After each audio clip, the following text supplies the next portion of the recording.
Hello and welcome back to the Sports Brief Podcast. It is a beautiful start to the weekend, a Friday. We are joined by Tristan. What is up, dude? How's it going? It's going well. Also got a special guest with us, Mr. Tanner Fritz. How you doing, big guy? I'm good, yeah. Appreciate you guys having me on. Yeah, really good to have you on. Really excited to get this thing rolling. A lot of stuff to talk about. Playoffs are here, man. However we want to say that. I don't know.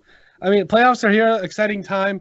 A lot of things we're going to talk about tonight. The preview of the playoff games, the firing of NFL coaches, and what it's called, Black Monday. And that's just shocking to me because I believe Stephen A. Smith said it best. It's Black Monday, even though the vast majority of head coaches are white. I don't know.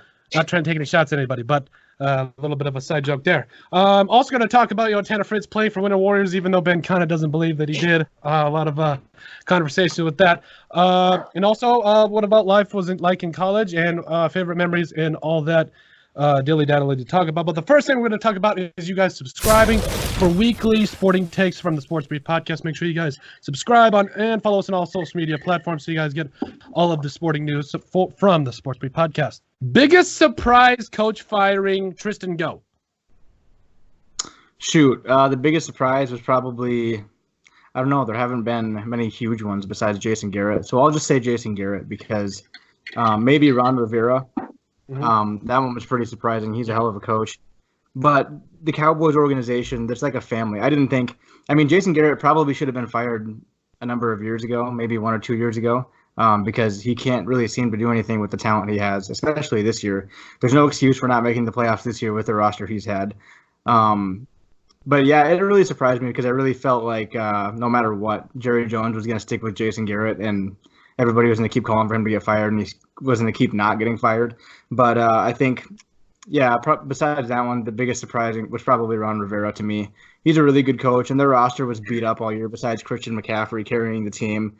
And they still managed to win a handful of games that they probably shouldn't have.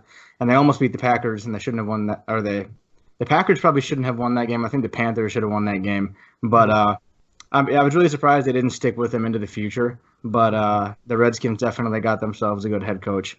Yeah, absolutely did. Mr. Fritz.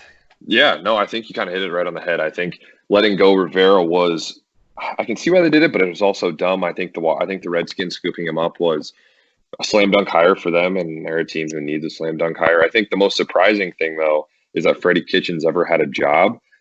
He was by far the worst NFL head coach I've ever seen, and not just by his calls or anything. It's just the way he looked on the sidelines.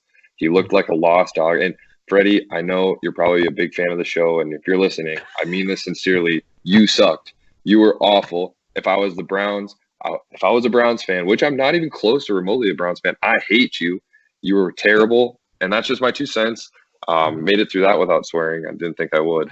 But thank you. He was really bad. So, the Browns get to start fresh, but I don't know who wants to walk into that dumpster fire. Jason Garrett had the best job in the world for the last 9 years because he could pretty much just do whatever he wants as long as you let Jerry Jones tell him whatever to do. And finally, it just ran its course. They actually, I don't know if you saw it, after their last game, he took his family on the field and was throwing the ball and was hugging everyone. I think he knew it was probably time. I'm glad he didn't have to go away getting fired. I think his contract was just out. But, what a ride that guy got. What the amount of paychecks that guy got that any other coach would have been kicked out the door. He's a smart guy for just, being Jerry's lapdog for that many years. But it'd be interesting to see where they go now. I really hope it's Lincoln Riley just so I can see my good friend Garrett get all riled up again. But yeah, that's kind of where I'm at. I was looking at this, and I would say that the biggest surprise to me as far as coach firings was Pat Shurmur. Now, I think the Giants, obviously, we can all agree, weren't a team to really watch this year, but he was slowly starting to develop talent. Daniel Jones was coming along at quarterback. Saquon Barkley, need I say more? But, there's so many other things for the Giants that I don't think people took into consideration, especially when you consider how far they were coming. The Giants now, I believe when Daniel Jones took over, I think he won a game, and then it was done. They went like an 8-game losing streak. But if you look and you watch their games with a keen eye, you could just see that their defense was gassed. Like, they just couldn't do a lot defensively. Saquon Barkley barely got over 1,000 yards because he just, the dude was injured for a couple of games. The fact that he came back from a high ankle sprain with what, 3 games, and like 2 or 3 games was absolutely incredible to me, because Adrian Peterson didn't do it in 5 games, so this kid doing it in 3 was absolutely insane. Daniel Jones, 24 touchdown passes against 12 picks. I think you got some talent there. I mean, you also, Evan Ingram, I don't know, this dude is injured more times than, well, anybody, and he's a very promising tight end. So if you look top to bottom, they're getting talent. They were getting talent on this football team, offensively anyways. And Pat Shurmur's a former offensive coordinator, a great offensive coordinator, might I add, for the Vikings 2017 NFC playoff run. Title game playoff run, until obviously they got to the title game. But if you look at from top to bottom, they were developing. They had talent.